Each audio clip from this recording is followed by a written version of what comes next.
Hi guys, welcome to I Hit or welcome to my YouTube channel where we talk about everything women's health, everything women's lifestyle, everything women's wellness.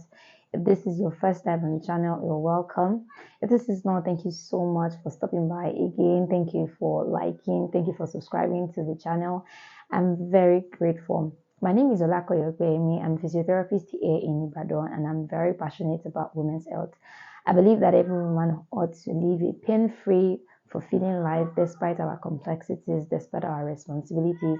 And that's the reason why I created this channel, to be a safe space where we can talk about everything woman, everything health, everything physiotherapy. So yes, please like this video, share to your friends, share to the women in your life, and let's have a wonderful journey.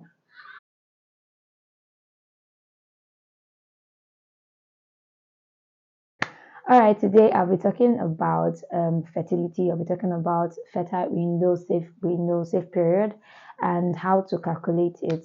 So for those that are trying actively to conceive and those that are trying actively to not conceive, this video would help you to be able to calculate when your safe window is and when your fertile period is, so that you can make informed decision.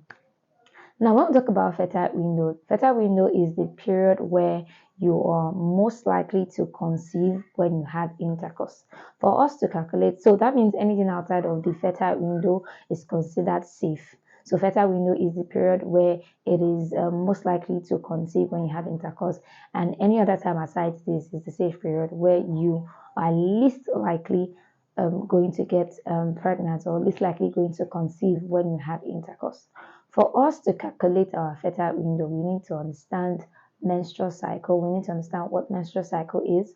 We need to understand what period is. We need to understand ovulation. So I'll be explaining this. Period is not the same thing as menstrual cycle. Period is the period where you shed blood. This is where you menstruate. So the 3 days, the 4 days, the 5 days where you're bleeding or when you are menstruating is known as period. Menstrual cycle, on the other hand, is a cycle, which means it starts from the first day of your period. It starts from the first day of your menstruation, and then it ends a day before the next menstruation. I'll take that again. The menstrual cycle, on the other hand, starts from the first day of a period and ends a day before the next period. So, for instance, if I start my menstruation this month on the 20th of July and the next month starts on, let's say, the 17th of August, my menstrual cycle will start from 20th July and end on the 16th of August. So to calculate our menstrual cycle, you would have to calculate these days. So for instance, if I start my menstruation on the 20th of July and my next menstruation is on the 17th of August. Menstrual cycle starts on the 20th of July and ends on the 16th of August. So July 20th becomes my day one, and August 16th becomes the last day of my menstrual cycle. So for me to know the length of my menstrual cycle, I'll calculate how many days from 20th of July to the 16th of August. I've done the calculation and that makes it 28 days. So it's very important for you as a woman to know your menstrual cycle length, as it varies from woman to woman, it varies from month to month. So you want to calculate it.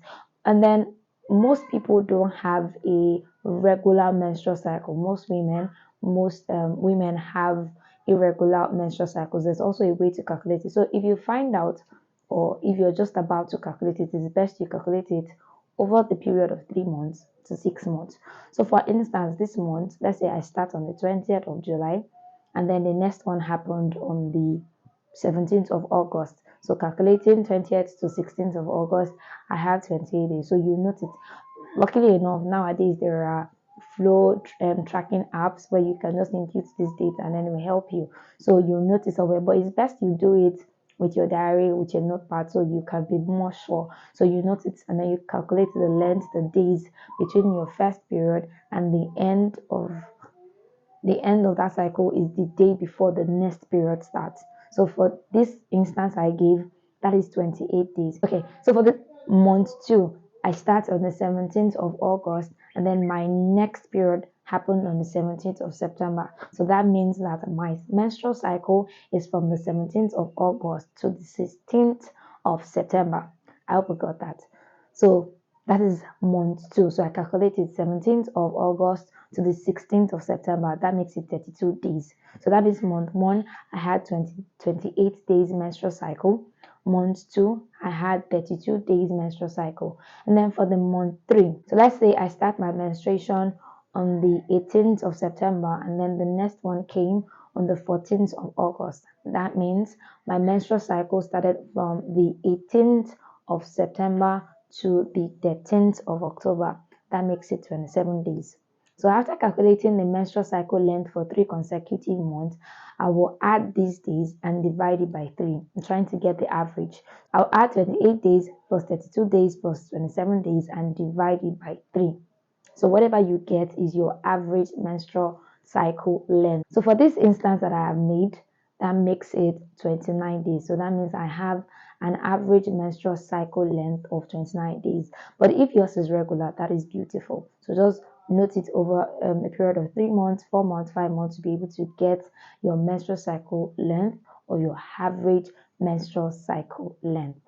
Now that we know how to calculate our menstrual cycle, the next thing we need to know about is ovulation. What is ovulation? Ovulation is when a matured egg is released from the ovary and then it travels down into the fallopian tube. So that is ovulation. Why is ovulation important? An egg is only viable for up to 12 to 24 hours after it has been released into the fallopian tube. So for us to conceive, the egg must fertilize with a sperm.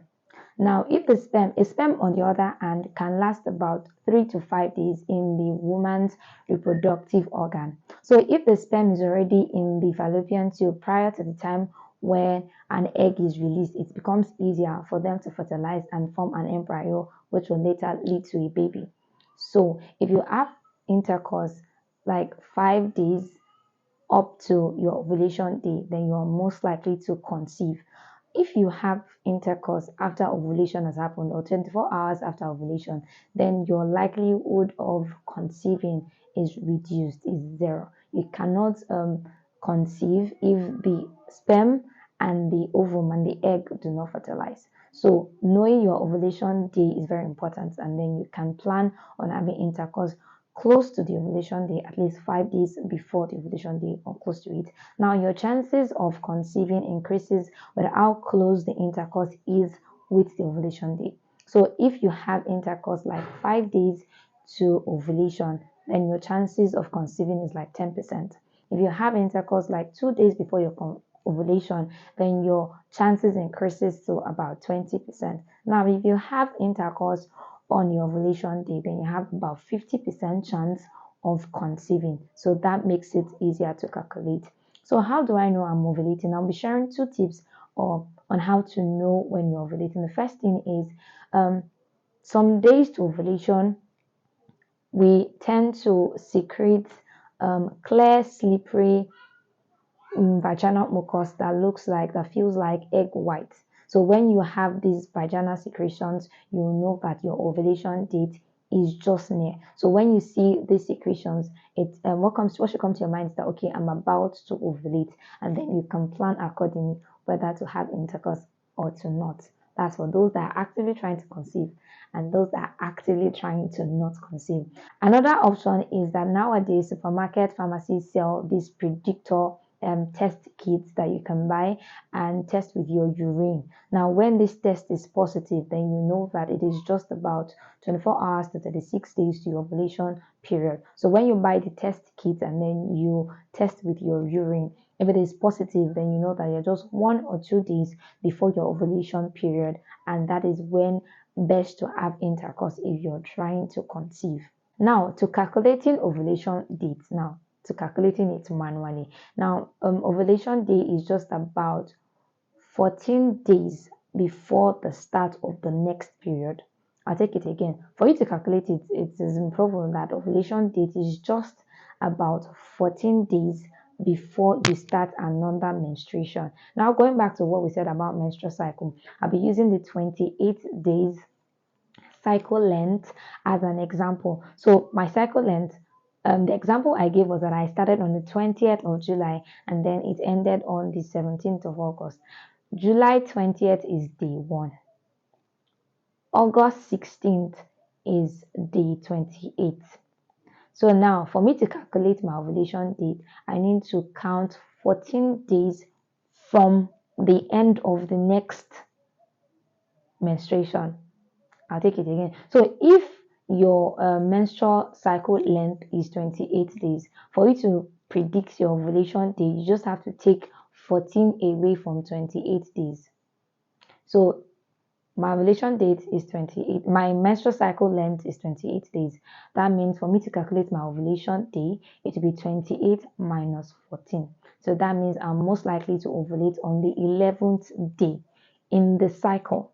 So to calculate your ovulation day, it is 14 days before the next menstruation. What this means is once I know my menstrual cycle length, I will deduct 14 days from it to be to ascertain my ovulation day. So using the example I gave before, I started this month's menstruation on the July 20th, and then the next one came on the 17th of August. So that means my menstrual cycle length is 20th of July to 16th of August. That is 28 days menstrual cycle length. So for me to know my ovulation date, I'll deduct 14 from 28. So that makes it 14th, day 14th. So I know my ovulation day is on the day 14th on the menstrual cycle length.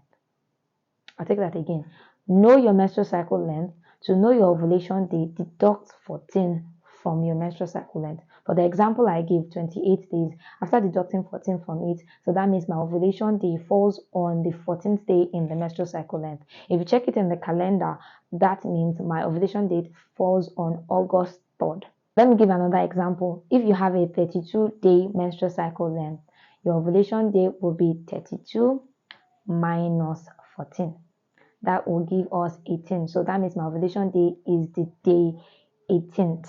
So if I started my menstrual period this month on the 17th of August, and then the next one is on the 17th of August, if you calculate your menstrual cycle length, you find it to be 32 days. So after removing 14 from it, I have 18 days. So your 18th day will fall on September 3rd. I forgot that. So once you know your menstrual cycle length, remove 14 days from it, and then you get the day where you have your ovulation, and then you can calculate it using your calendar. Now that we know how to calculate our menstrual cycle length, we know how to predict our ovulation day, the next thing we need to talk about is the fertile period. Now, the fertile period is the period in the menstrual cycle where conception or pregnancy is possible.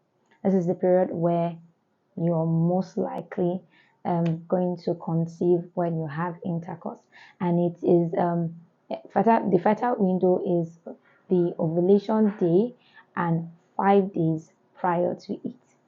I already explained sperm can live up to 5 days. So if the sperm is already in the female reproductive system 5 days prior to the ovulation, when conception is possible. So for us to calculate our fertile window, we need our menstrual cycle length and we need our ovulation.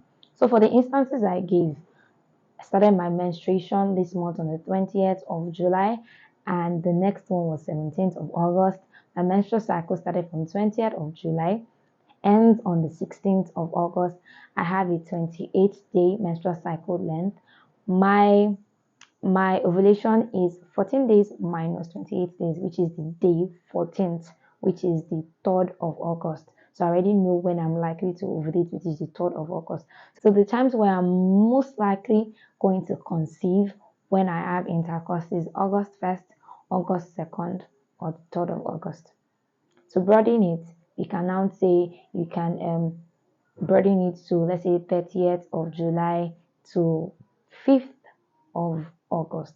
Like I said, the farther it is away from the ovulation, the less chance of conceiving. So it is important to note that. So you want to have intercourse very close or on your ovulation day. So the fertile window is from 1st to 3rd of August, or better still, 30th of July to around the 5th of August. So that is your fertile window. That is where you're most likely going to conceive when you have intercourse. So if it is a 32-day menstrual cycle length, 32 minus 14, you get 18. So the 18th day of your menstrual cycle length. Note, it is not the date, it is the day. We're working with day because you already calculated your menstrual cycle length. It's already 32 days. You remove 14 days from it, so that means 18th day. So you calculate the 18th day with your day 1 as the day you started menstruation. So your day 1 is the day you start menstruation. So you calculate 18 days from that time, or you calculate 14 days from when you started the next menstruation to get your fertile window. Safe period will be where you're least likely going to get pregnant when you have intercourse. So the safe period will be times before and after the fertile window. So that means you need to calculate your fertile window and then plan accordingly.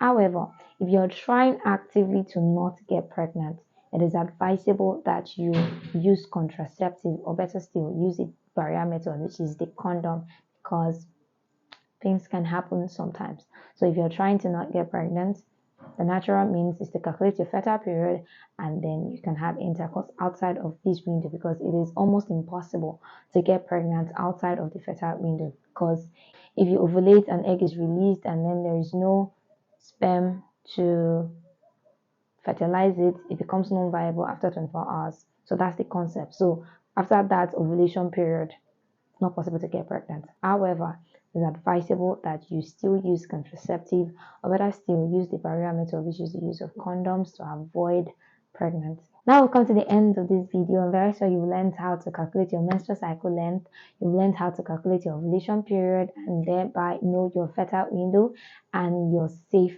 period. If you've liked this video, if you've learned one or two things, then please like the video and then share to your friends, share to your family members, share to everybody you know.